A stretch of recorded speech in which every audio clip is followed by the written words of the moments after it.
The wall breaks with a dry snap, and the hive answers at once. Guard bees hit first, then more pour out behind them, the alarm spreading through the colony faster than sight. In seconds the air turns thick with wings, heat, and venom, all of it focused on one intruder forcing his way deeper. The honey badger does not rush in with speed or style. He drives in like a tool built for one ugly job. Low body, heavy shoulders, claws working without hesitation. He has come for the richest part of the nest, for honey, larvae, and brood, and once he commits, the whole encounter becomes a test of which side can keep going longer.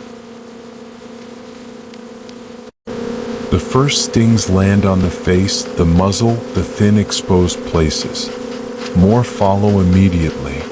Each sting hurts, but it also marks him, pulling more defenders onto the same target. The bees do exactly what they were built to do. They defend the brood, defend the stores, defend the future of the colony with their own bodies.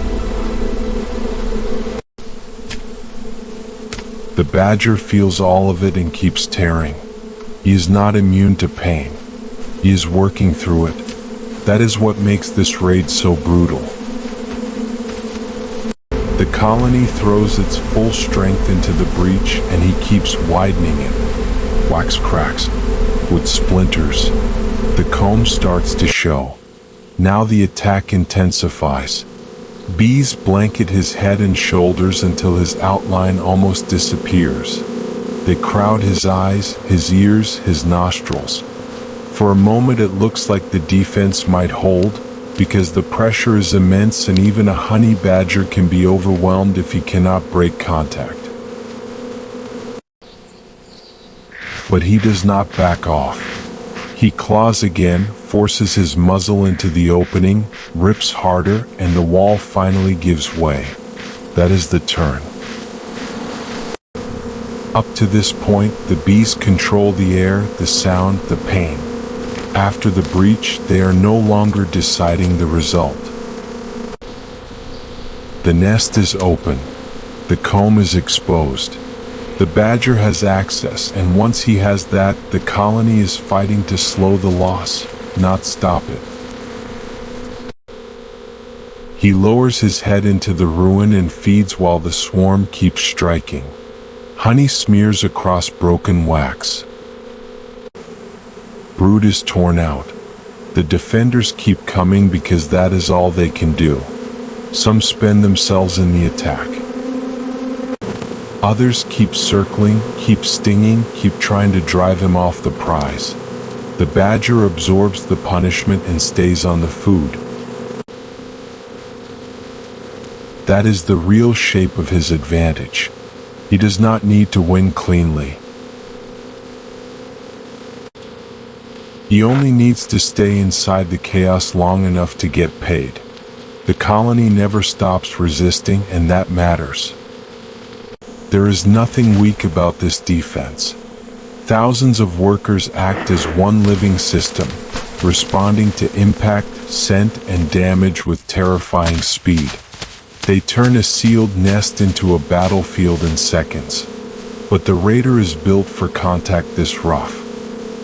Loose skin, thick hide, relentless focus, and a tolerance for suffering let him keep working after most animals would already be gone. So the fight keeps pulsing. He tears. The bees surge. He feeds. They sting again. He shifts his weight, digs deeper, pulls out more comb, and the colony keeps crashing against him in wave after wave, each one fierce, each one costly. By the time he finally withdraws, the outcome is written all over the wreckage. The badger leaves swollen and battered, but fed. The hive is left ripped open. Comb hangs broken. Honey drips from split chambers. Brood is gone from the sections he reached. Dead and dying workers lie around the breach and cling to the ruined wax where the defense collapsed into exhaustion. Nothing about the aftermath is poetic. It is specific.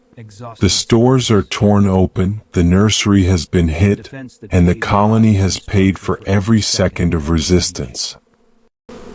That is the truth of this encounter. The bees were fast, organized, and fearless in the only way a colony can be. The honey badger was stubborn enough to stay in the storm until the storm could no longer keep him out.